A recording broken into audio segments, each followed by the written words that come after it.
kids, welcome. This is Jen Frost with Faith in Fabric. Today we are going to be working on a very special project together. You see, I have this lovely little name tag holder. There's a link to this pattern below if you'd like to put this together with a lot of half square triangles. But the project we're going to be working on together is making a name tag, because you see, my name tag holder does not have a name tag. Now, I'm part of a quilt guild, and maybe you are too, and maybe some of the folks in your quilt guild make the most beautiful little name tags. You know, you've seen them, they're probably like this size or this size, and they have like a little quilt block on there, or they have their name on there, and they're just lovely. So I have a paper one that I've been using, and it definitely stands out at the guild compared to some of the women's tags. And gentlemen, we have a few of those too. But today we're going to be working together on making a name tag, and not just any name tag. We're going to be using one of our blocks shrunk down very small to make that name tag. So let's talk a little bit about that. Now, there's a lot of different ways you can make a name tag, and there's no right or wrong way. I've actually got a link down below to all of our blocks, including the one we're going to be making today. The one I'll be shrinking down to a 3-inch size from this lovely 12-inch size. This is what I'm going to be making for the top of my name tag. But there's a lot of other blocks I'm going to link to below, and I'm also going to link to some other really great patterns that are not mine that make beautiful little tiny blocks. Now, you can always shrink these down to a smaller size. I'm going to show you the math on how to do that. Or you can just purchase a pattern that's already meant to size a little simple block, 3 inches by 3 inches. Now, that's probably going to be a lot less stressful if sewing something much bigger like this is already giving you some anxiety. I'm looking forward to the challenge, and I hope you are too. Let's get started. So let's talk about shrinking a block. So if you download any of my blocks, you purchase any of the blocks, or really any blocks that you're going to be using, you want to know what size they finish at the actual size. So for example, the little church block I'm working with finishes at 8 inches. So I'm going to put 8 inches over 100%, okay? Because that's what size the block is going to finish at if I were to print it at this 8-inch mark. What I want to do is convert this. Now, I want my final block to be very small. I only want it to be about 3 inches. So 300 divided by 8 is going to give you 37.5. I rounded it to 38. And so when I print, I am going to want to set my print percentage to 38%. That's how I'm going to arrive at that number.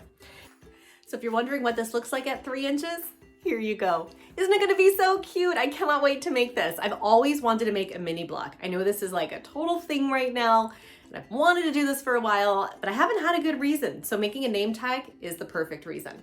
So you'll see this will still print when you print yours. It's still going to print across multiple pages. So for example, the 8-inch block size, and that's why I recommend you start with the 8-inch.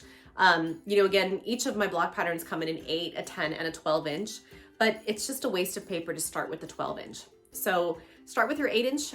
You're going to have your block now still print across those 3 pages. You'll see it's basically just shrunk it down by almost 40%. And we are really 60% because we're printing at almost 40. And we're now ready to cut this out. So next thing I want to talk to you about is fabrics. Let's first start by taking a look at the big block we have. So this is again the 12 by 12-inch size, and these are all those lovely Riley Blake fabrics. Now you'll see, because this is so large, I went with very fun prints, especially the sky. I love how there's just like these little roses popping everywhere. It's super fun. Now this works really well with these large roses and a lot of these other little prints on here because I've used such a large scale pattern. Now I want you to imagine if I tried to use this print on these little teeny tiny spots where I've got sky.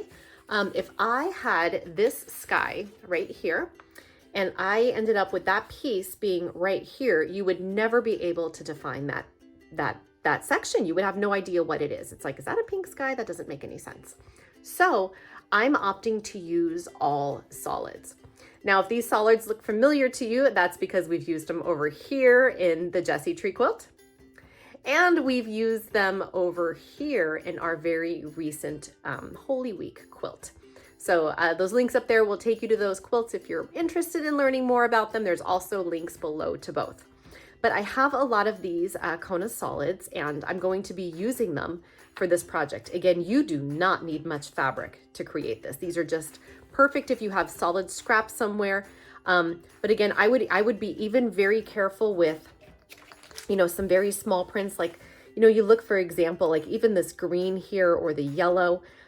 This yellow is a pretty good example of it, because you could see here, you know, if you happen to cut that little section out, even though it's like barely a print on print, you cut that little section out right there, that's going to be white, and then it's going to be versus this yellow. Or this beautiful fun little flowers, you're like, oh, but they're so tiny. You know, if that's the little piece of grass you cut right there, you're going to end up with pink grass inside green. So I really recommend for your fabrics, when you're working this small of a scale, that you stick with solids. Let's talk about cutting this out. Now, normally when you cut out a foundation paper piece, this little white edge is your 1/4 inch allowance. Now, because we've shrunk this down, this is not equivalent to a 1/4 inch anymore, and that's okay. You know, I'm not really worried, especially because we're making a name tag here. I'm really not worried that that's going to be that small. Now, I still am not going to cut that close, because I don't want to have, you know, 1/8 of an inch of a allowance on there. So what I've done here, and you'll see, I'll bring this nice and close. You'll see I've actually cut around the edge. So if I measure that, you know, rough eyeball, I'm just under a 1/4 of an inch there. You'll see that just gives you that little bit of extra. So you're going to cut outside the lines by a little bit on each one, as much as you can. And that's going to help give you that extra edge. Now, if you're worried about not having enough, when you cut your fabrics out, because that of course will be our next step once these are cut, when you cut your fabric out around the edge here, you can always leave even extra along the edges to really make up that difference, to get that nice 1/4 inch seam if you prefer that. Now, again, because this is working so small piecing, we are going to have a lot of bulk. So I don't recommend going with a full 1/4 inch on this one, especially, again, we're making a name tag. And by the time we sew this together and then piece it down, give it some nice quilting on the top, it's going to be pretty stable. It's a name tag, so it's not going to be used like a quilt, getting a ton of tear. You know, it's probably not even going to end up in the wash, unless you go to a crazy quilt retreat and drink too much wine. And then, girl, that's on you. So let's get finishing cutting our pieces here, and then we will start attaching our fabric.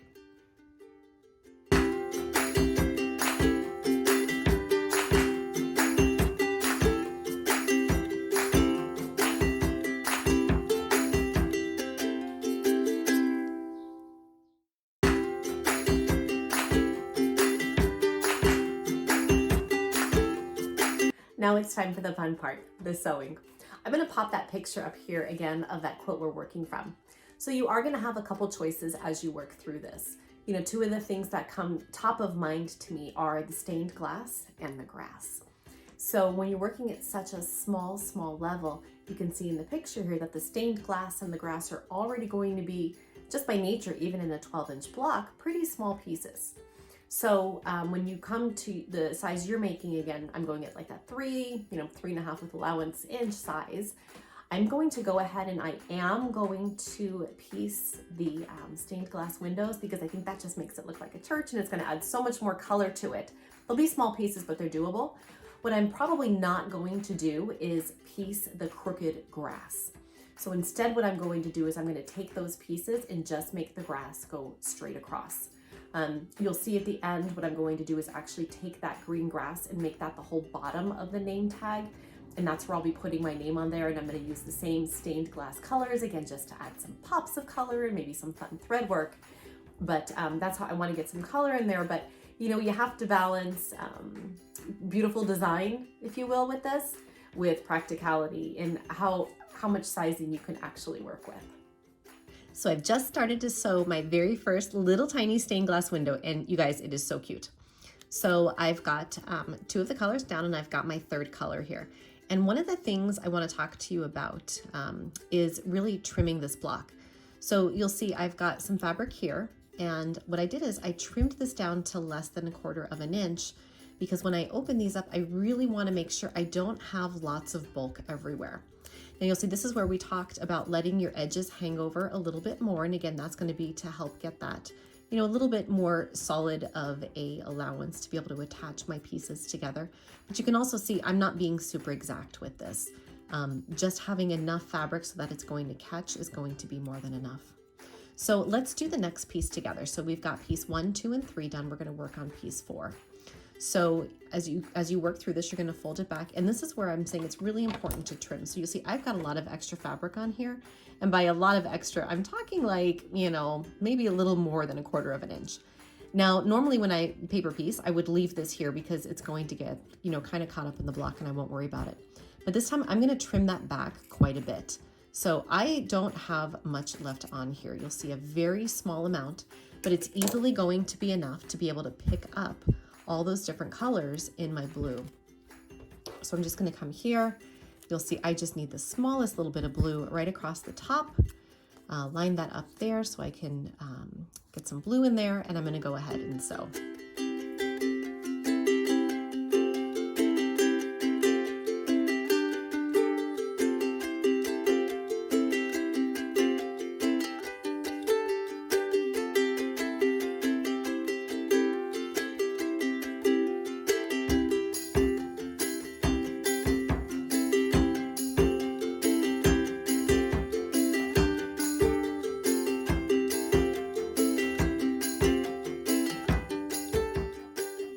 And there you go, a perfectly pieced 1-inch little teeny tiny cathedral window. How cute is that? So I'm going to keep sewing the rest of my pieces. You can go ahead and keep sewing the rest of your pieces, and we will meet up once we are ready to put all of our little pieces together.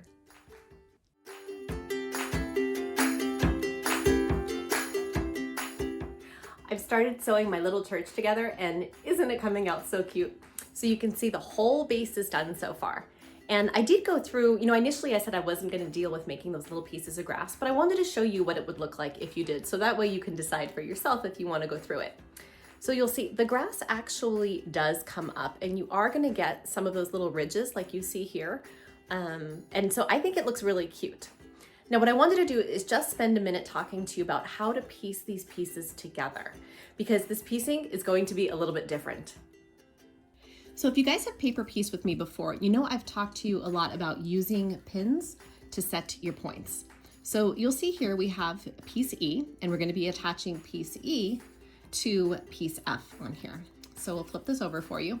So basically this little piece is going to go right here. Now one of the first things you'll see is, again, the fabric is sticking over the edges. And we wanted to do that because we really want to have a little bit of extra room. Otherwise you barely have, I mean, gosh, like a little 1/8 of an inch.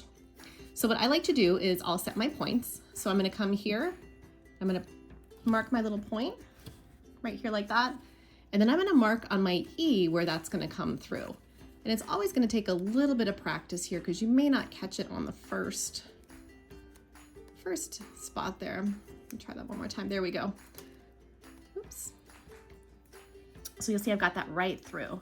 So then you can come and stick your pin, and then you're going to mark the other end. So again, flatten your sides out, and this one should line up pretty close. You push through here, and again, you're just going to make sure that it comes through the point on this side. And what that does is that makes sure that your sewing is going to be lined up. Now what I like to do is just use a little binding clip to clip it in place. This is so small, this is going to totally hold it. Now you can take your pins out and you can stitch. Now when you stitch, you want to make sure that you're sewing just barely to the right of that dark line. If you sew right on the line, because you're losing like just, you know, we're talking about little tiny bits of that fabric, but because we're sewing with such little bits, we want to just make sure that we're maximizing how much space we have. So again, you're going to be sewing, you know, when you think about it, like a scant 1/4 inch. Here, we'll zoom in a little bit for you here. We're going to be sewing this, so we're sewing just scant to the side of that line. So again, I like to set mine to about 1.5 millimeters. And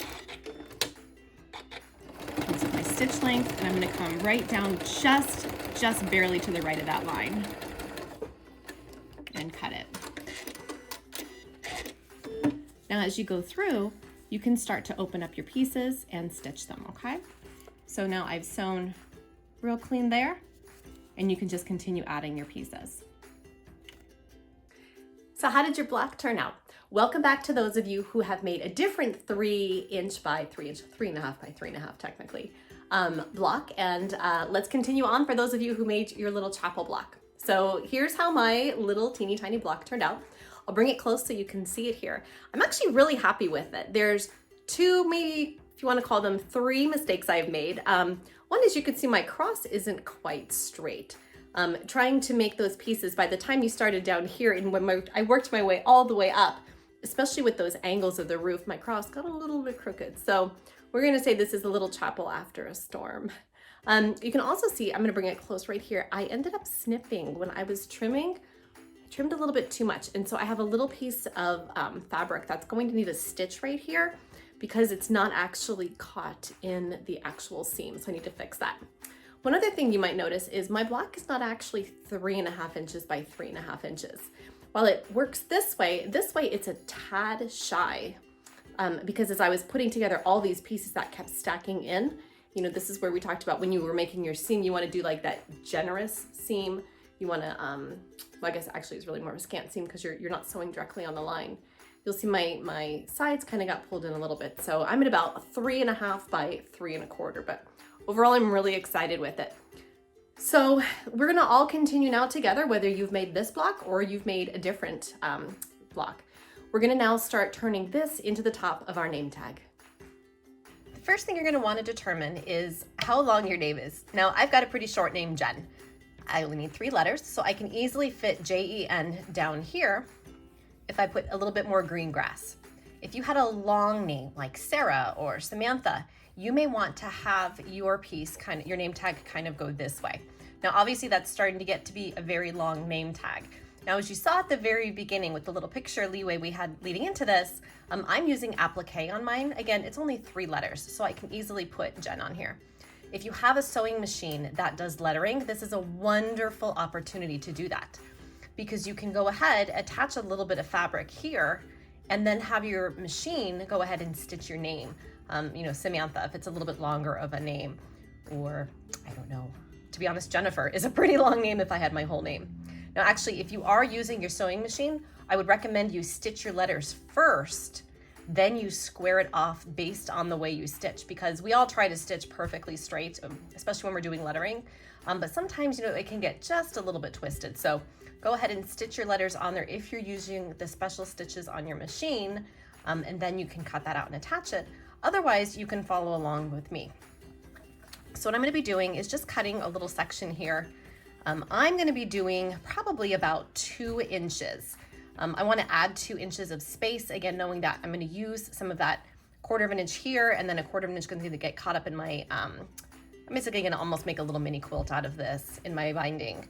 So I only am really going to be left with about an inch-ish, an inch of space to do my name. So let's go ahead and do that together.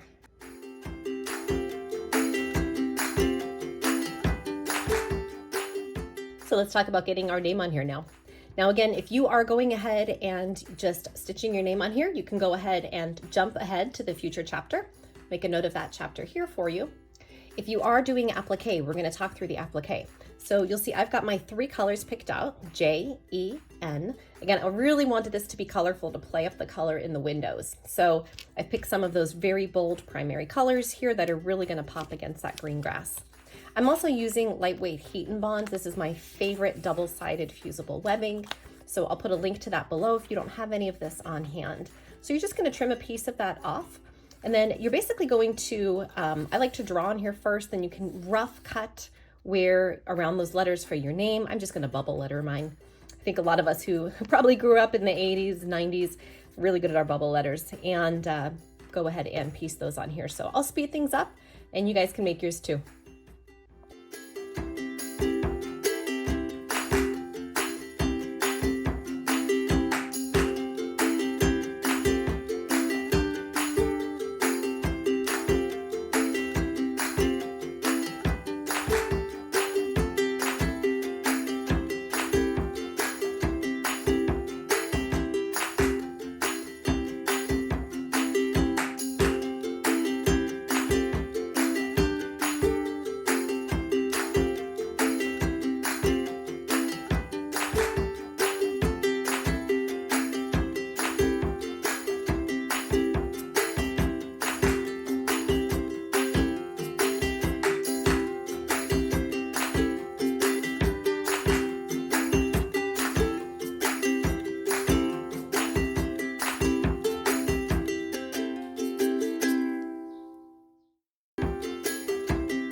right, now it's time to attach your name. So I've just got my name lined up with the edge of my little block here. I'm gonna use a little 1/4 inch allowance, and I'm just gonna come across here with a straight stitch.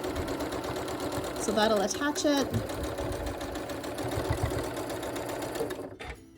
Cut that open.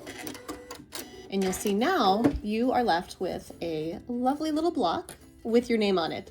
So from here you can just press it, and you're gonna go ahead and treat this just like you would any of your other quilts. So I'm gonna speed things up. I'm gonna add a little bit of backing here. I'll show you a little bit how I'm gonna stitch mine. I'm gonna keep it real basic. I'm gonna add some basic binding, and then we will meet up at the end.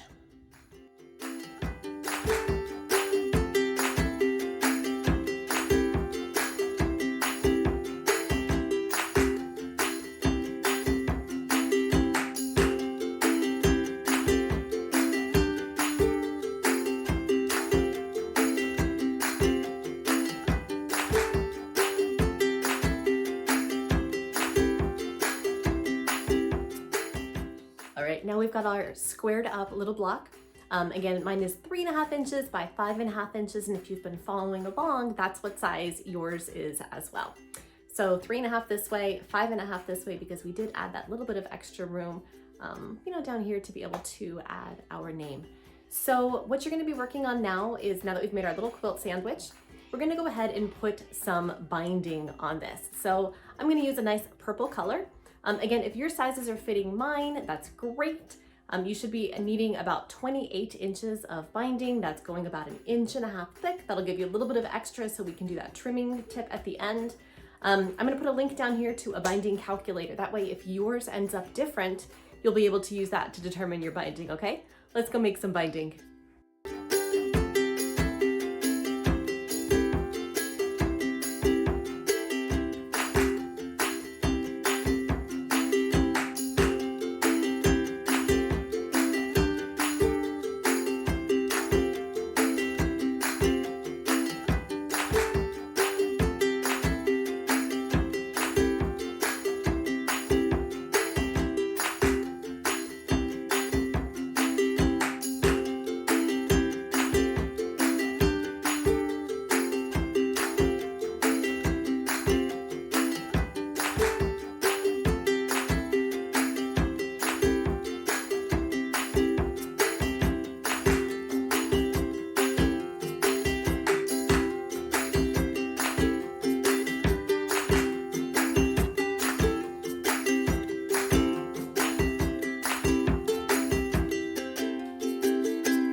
And there we go. The cutest little name tag you ever did see.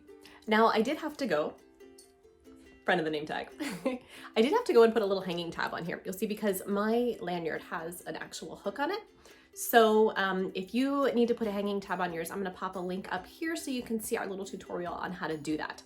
Because probably watching that at like 50 miles an hour or however fast that was hard to catch. So you hopefully have an adorable little name tag too. I hope you enjoyed making this with me. Go ahead and shoot me a comment below on which block you used in your name tag. I would love to be curious. Did you use one of our little blocks? Did you try the chapel, or did you find one that you loved? Thank you so much for joining me for the sewing today, and we'll see you soon.